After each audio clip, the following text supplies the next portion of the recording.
Welcome to English 9, Making Connections featuring Crossing the Bar by Alfred Lord Tennyson and Types of Connection.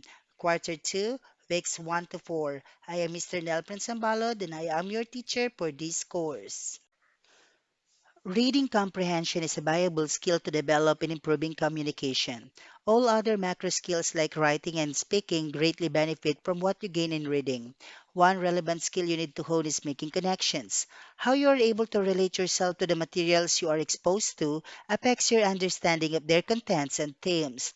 In this lesson, you will learn how to make connections between texts to particular issues, concerns, and dispositions in life. Let us read the poem.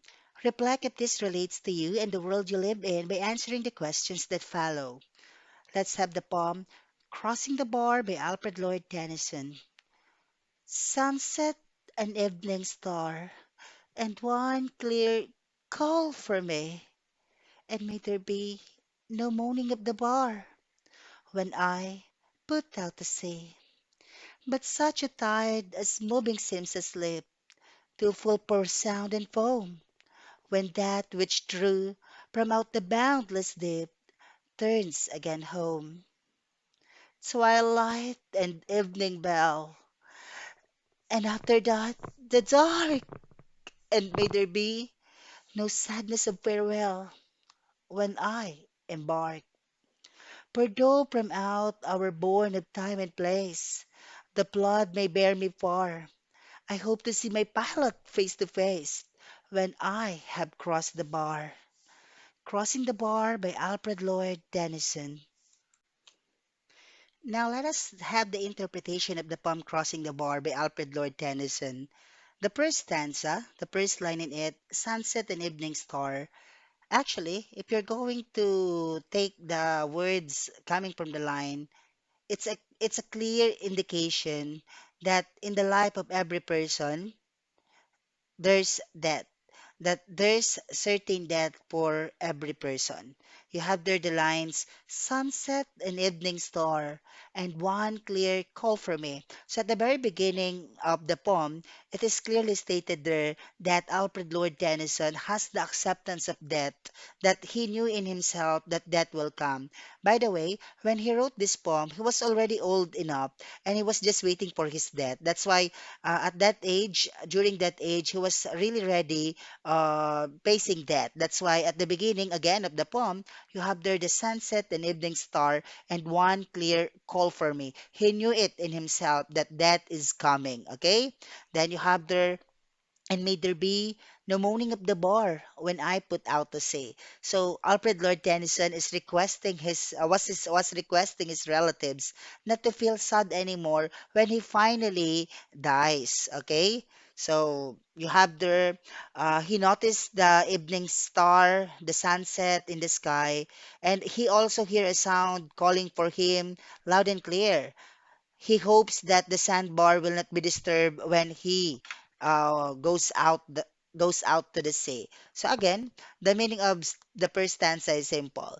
Alfred Lord Tennyson there has the clear statement that he is aware that that is coming, that one is certain for him, and he's just hoping that the people around him, especially his loved ones, will not be saddened by it, that they will not be disturbed by it, that they will not be troubled by it, but instead allow him to do so, for he knew and everyone should know that death is coming, that for every person, for every life, there's also death. Okay? The next stanza. But such a tide as moving seems asleep, too full for sound and poem, when that which drew from out the boundless deep turns again home. Instead, he wants to be carried by the tide. He will not refuse it. He will go with the flow. Moving so slowly it seems almost asleep, and which is too swollen to make a sound or create a wash. That's what he wants when he returns home to the depths of the great unknown. So what's being pointed out by Alfred Lord Tennyson here is that he's very much willing to join that by that age or by that time. And again, he's praying that when he finally returns home to where he came from, then again, hopefully it will not be noticed, or at least it will not make any commotion. So we can say that what he's wanting a peaceful death, okay? But one thing is certain, class, one thing is certain, that what all of us will be turning back home. We will be given life in this world. We will be born in this world. We will be achieving a lot of things in this world. But do not forget that there will come a time that even how big or how well your achievements, how successful you will become in life, or whatever successes you will have in life, still there will come a time that you need to go home. That's why when that which drew from out the boundless deep turns again home. Okay? Then let's have the third stanza. Twilight and evening bell, and after that, the dark. So if you have there the first two lines in the first stanza, sunset and evening star and one clear call for me. Then in the third stanza, you have there the repetition of Alfred Lord Tennyson's idea that death is certain for him. That's why twilight and evening bell, and after that the dark. Because obviously, literally, that after twilight, then after the evening bell, then you have there the dark. But actually, what he's pointing out there is that as we are given life, we will travel in the life that we will be enjoying the life that is given to us. But at the end, we will be going home. That death will be certain. That we will be arriving at we will be arriving in the portion of our lives that we will die. That's why. And after that, the dark. And may there be no sadness or farewell when I embark. So again, the same idea that he pointed out in the first stanza. May there be no moaning of the bar when he puts out to sea. Okay? And may there be no sadness of farewell when I embark. So it says there again that what? Twilight comes with the evening bell, which will be followed by darkness. There don't need to be any sad goodbyes when I go. That's what Alfred Lord Tennyson would like to convey in the third stanza. Let's have the last stanza. For though from out our bourne of time and place, the flood may bear me far, I hope to see my pilot face to face when I have crossed the bar. So the last stanza tells us that what? Even though he will be going far from his time and place, floating on the tide of death, he hopes to meet God, who has been like his pilot in this journey when he made it crossing the bar. So from though from out our bone of time and place, the blood may bear me far. So it's kind of the same that what as I kept on mentioning earlier, we will be given life, we will be born in this world, we will be achieving a lot in our lives, we will be traveling that much, we will be journeying that long, but at the end, we need to go home. And the good thing about Alfred Lord Tennyson, Sir Alfred Lord Tennyson, is that when he goes home, he wants to meet his pilot face to face. And you know, the choice of word there, you have there the word pilot. It's what? It's a pilot is the one who manages flying an airplane, and we cannot see a pilot actually. We cannot see the pilot because the pilot is in the what? In the how they call it, cockpit there, and you know it's really locked, so you cannot see. But just like the Lord, we do trust our lives to the Lord even without seeing Him. So Alfred Lord Tennyson is also conveying here that he believes that he has a creator. He believes that at the end of his journey, he will be meeting his pilot. He will see his pilot because only at the end, just like whenever the plane reaches its destination, and when the pilot goes out of the cockpit, then that would be the only time you can see the pilot. So it's the kind of the same with what? With the lines coming from stanza number three, that the flood may bear me far. I hope to see my pilot face to face when I have crossed the bar. So again, Crossing the Bar is a poem that tells us about our life journey, traveling from life to death and wanting to face our Creator at the end. Okay, so again, it's the poem Crossing the Bar by Alfred Lord Tennyson. After we interpreted the poem Crossing the Bar by Sir Alfred Lord Tennyson, now let us process the given questions. The first question is, what do sunset and evening stars symbolize? Just like what I mentioned in the interpretation of the poem, in the first line of the first stanza, you have the sunset and evening star, then one clear call for me. So sunset and evening star are both symbols of death, okay? They both emphasize the word death. Next, what does turns again home in stanza number two mean?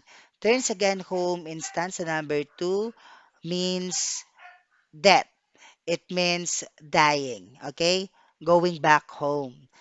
Then the third question, who is the entity referred to by the word pilot in stanza number four? If you listen to the interpretation, to the explanation I gave, the word pilot in stanza number four symbolizes our creator or whom Alfred Lord Tennyson believed who created him in this world. Again, the word pilot there symbolizes God or Lord or Creator. Then next, what does crossing the bar mean? Crossing the bar mean? Crossing is what? Dying. So it's a travel from life to death. Okay? So crossing the bar. So traveling from life to death. Then how can you relate the meaning of the poem to your personal experiences? So I do believe that you already have the answers, your answers for that question. How can we relate the meaning of the poem to our personal experiences?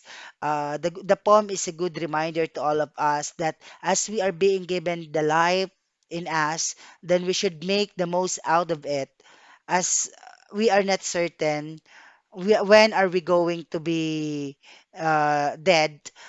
Because just like the old saying goes, just like how the old saying goes, death is like a thief in the night.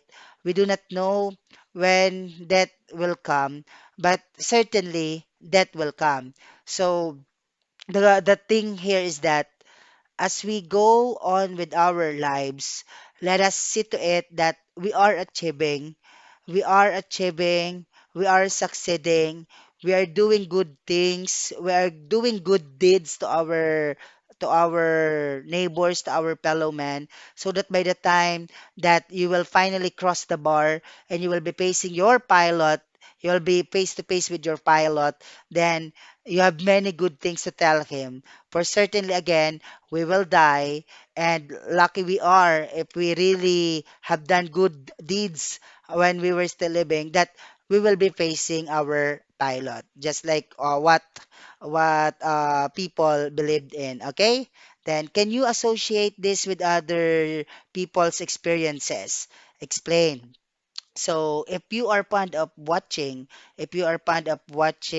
talk shows, certainly you have heard people saying that they are doing good deeds, that they are really preparing on facing their pilot face to face.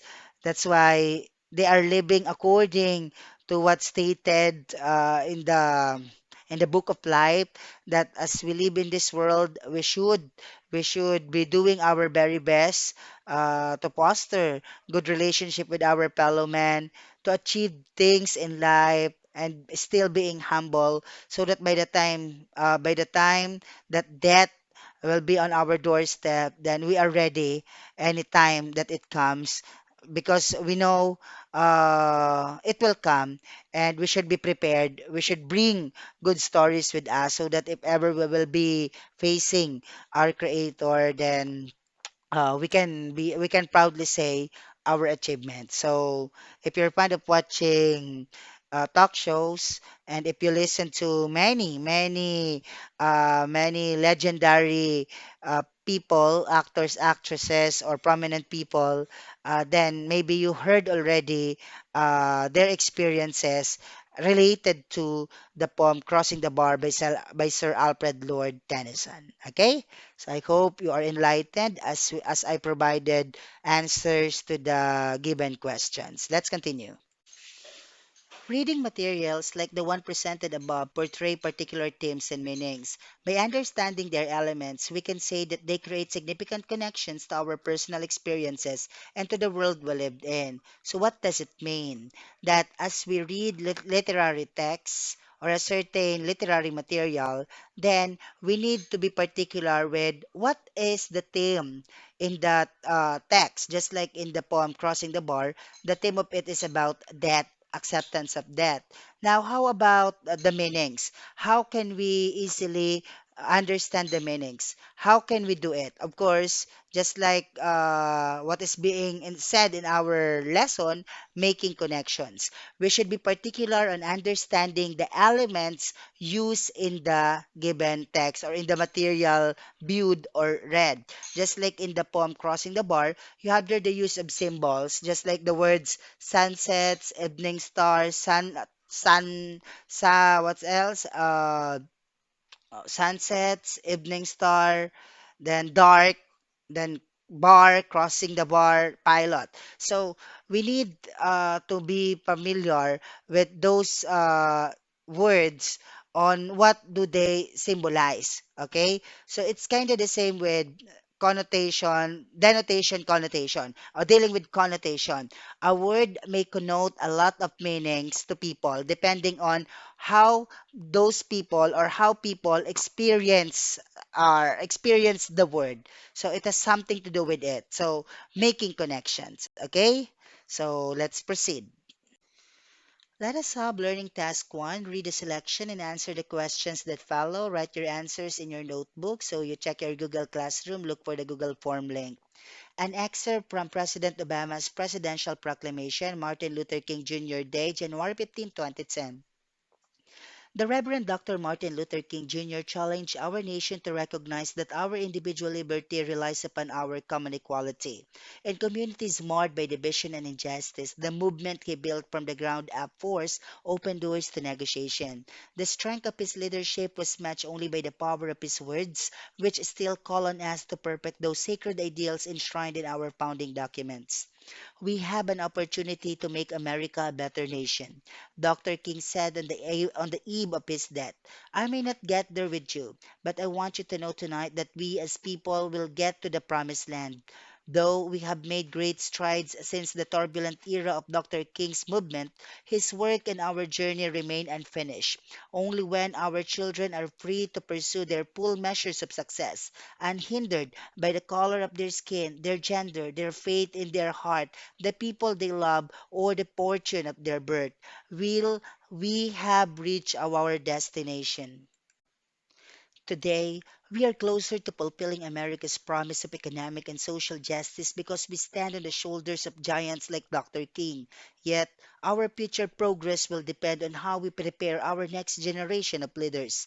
We must fortify their ladders of opportunity by correcting social injustice, breaking the cycle of poverty in struggling communities, and reinvesting in our schools. Education can unlock a child's potential and remains our strongest weapon against injustice and inequality.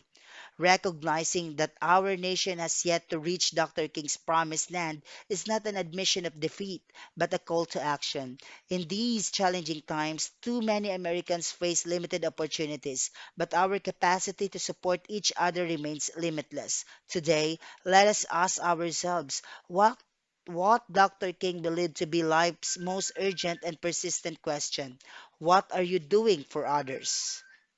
So that's the excerpt coming from President Obama's speech.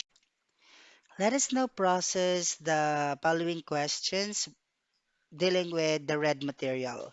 The first question, on the eve of his death, what did Dr. King say about the opportunity that we have to do? You have heard the line of Dr. King saying that we can make America a great nation. Okay? Then, even after his death, Dr. King has continued challenging the Americans to make America a better nation. What evidence from the text supports this conclusion? So I would like to see your answers in the Google form that I'll be sending later. So, based on this speech, what can you infer about economic and social justice in America? Then, based on this proclamation, how could Americans support each other in bringing America closer to Dr. King's promised land of equality and opportunity? Support your answer with evidence from the text. So, you have there the focus or attention to education for according to Obama, it's still the greatest weapon that they can have. Okay, so dealing with the other answers, of course, I want to read them in the Google form link of yours. Then the last question. In the last paragraph of the text, what did President Obama try to persuade people to do? Do you think this could also be applied in the current situation of our country? Explain your answer. So you have there the question of President Obama to his people, what do you do for others? What can you do for others? So, do you think this could also be applied in the current situation of our country? Yes. Let us all ask ourselves, what can we do for others? What can we do for them?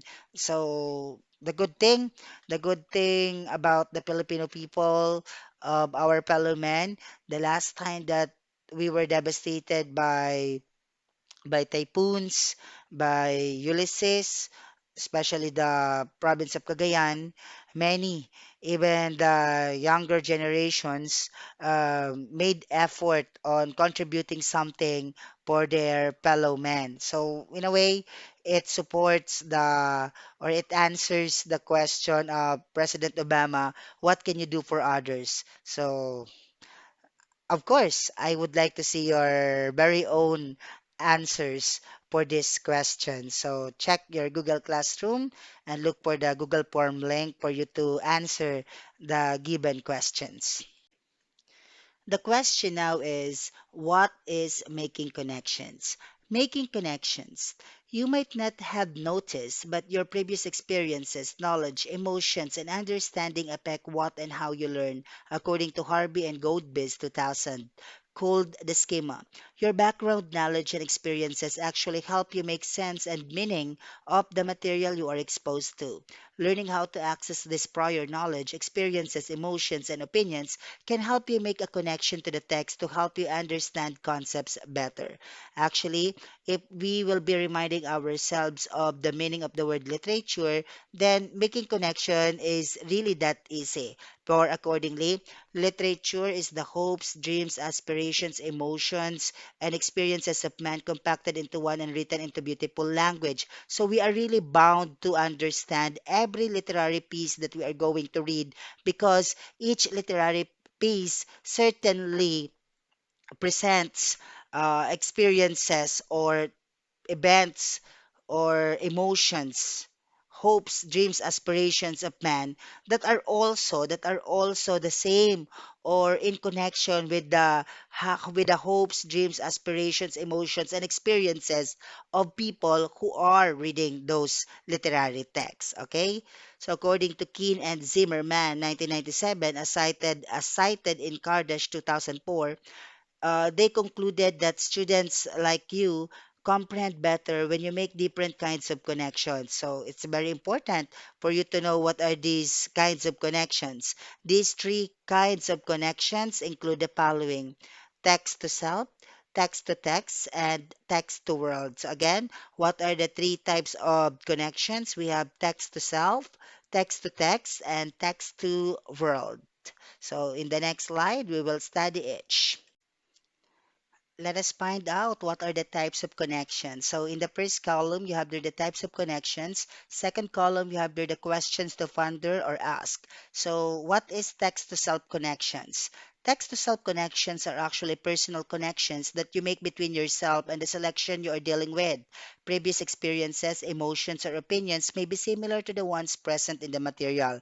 So what are the questions that you ask yourself or you will be asking yourself as you make text to self connections? The first question is, what does this remind me of in my life? How is this similar to my life? How is this different from my life? Has something like this ever happened to me? How does this relate to my life? What were my feelings when I read this? So if we're going to deal with to have again the poem crossing the bar, if we will be processing the poem and answer those questions as we make text to self connection. So, what does this remind me of in my life? It reminds me, the poem crossing the bar reminds me of my life and the things that I must do for that will come.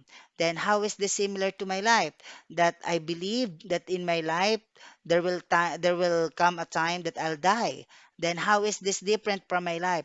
It's different from my life because I do believe that I'm still young compared to Sir Alfred Tennyson when he wrote that poem. That's why he was very, very prepared on dying. Unlike me, I'm not yet prepared that much because I do believe that I'm still young. I'm still half of his age or what, one third of his age. Then has something like this ever happened to me? Actually, not to me personally, but to the lives of others when I lost my relatives and friends. So I found out that indeed life is too short, that people will die. So how this relate to my life? The poem Crossing the Bar, if I'll be relating it to my life, it will be a good reminder that I should be doing my very best to achieve more in life before life will be taken away from me. Then what were my feelings when I read this?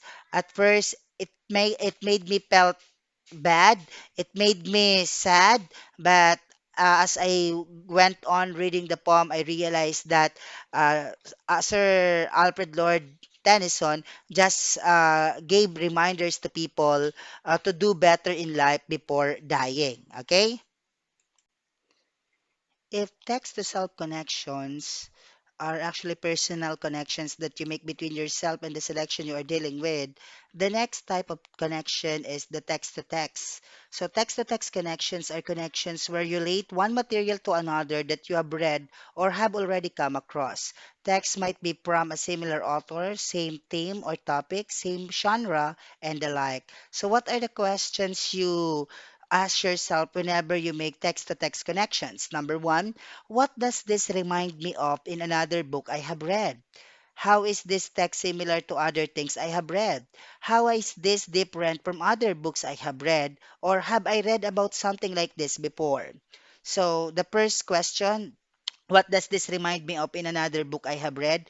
Going back to Crossing the Bar, if you will be making text to text connection, then you will be making connection of the text Crossing the Bar the text the song It's Been a Long Day Without You My Friend. So that's a poem also. Uh, what does this remind me of in another book I have read? So it having that song, it will you will be reminded that in a way the two songs or the two poems are similar in the sense that they talk about death that will come also to that person who's still alive. That's why it's been a long day without you, my friend. But I'll tell you all about it when I see you again. So you have there the acceptance of death of the one who's still alive, that he's willing to tell everything or he will be telling everything to his friend whenever his time comes also. So next question. How is this text similar to other things I have read? So, if you will be making connection, the text-to-text connections of the poem crossing the board to other texts, then you might realize that indeed people are aware that death will come to each. Okay? Then, how is this different from other books I have read? So, if you have read a poem talking about celebration of life, then of course it will be in contrast with the theme of the crossing the bar text. Okay, then have I read about something like this before? Of course, just like the song, I'll tell you all about it when I see you again, the see you again. The answer is yes. Okay, I have read the same text or another text that has same theme with the poem crossing the bar. So that's how you make the text to text connections. Okay, so let's have the last type of connection rather. The last type of making connections or types of connections is called text-to-world connections. Text-to-world connections are the larger connections that a reader brings to a reading situation, including our perception of the world, which might vary since we have various sources of learning things beyond personal experiences. Example, television, radio, magazines, articles, movies, etc. So what are the questions we typically ask ourselves as we make text to world connections? The first question is, what does this remind me of in the real world? Two, how is this text similar to things happening in a real world? Three, how is this different from things happening in real world? Four, how does this part relate to the world around me? So going back to crossing the bar, what does this remind me of in the real world? So the text remind us of dying, that we should live life to the fullest, we should do good things to our fellow man, and be ready on facing our pilot. Okay? So that's the reality. The reality is that just like the poem uh, Seven Ages of Man, no? Wherein it is said there, life has entrance and exit. So, but of course, that's life has entrance and exits. As we take that line coming from the Seven Ages of Man of William Shakespeare, that is text to text. So what I am pointing out there is that we are making connection in the sense that it reminds us that in reality, that comes to every person. Okay, so how is this text similar to things happening in real world? So what's happening in real world? People do vanish, people do perish, people do die in different age. So it is true that every person will come to an end. Every person will be crossing the bar. Okay, how is this different from things happening in real world? How is this different from things happening in the real world? As we answer that, we can tell that there are still many people who are not ready talking about the possibility of death coming to each or coming to him or her. So that's the difference of the text crossing the bar from reality or from what's happening in the real world. Then lastly, how does this part relate to the world around me? So how does the poem relate you to the world around you? So how does this part relate to the world around me? So it's being experienced not just by the people living in this place, in this region, but all throughout the world. Okay, so going back to the connection you have here, I'll point this out. We have various sources of learning things beyond personal experiences. So types of connection, text to world connections. Of course, it's given also that, of course, even though we have the so-called equality, although we always hear that people are on equal footing, we cannot remove the reality that people vary in different aspect. Now, a good example of it, there are people who are really rich and there are people who are really poor. So definitely experiences are different. So as they make this so-called text to world connections, those who are well off, those who are exposed to wealth can make more connections, can come up with many connections or attestations to the so-called text to world connections than those who are less fortunate. Okay? So, again, this is the third type of connections, the text to world connections. And if we are going uh, to recall the types of connections, we have the text to world, we have the text to uh, self, text to text, and text to world connection. So hopefully you are enlightened regarding the types of connections.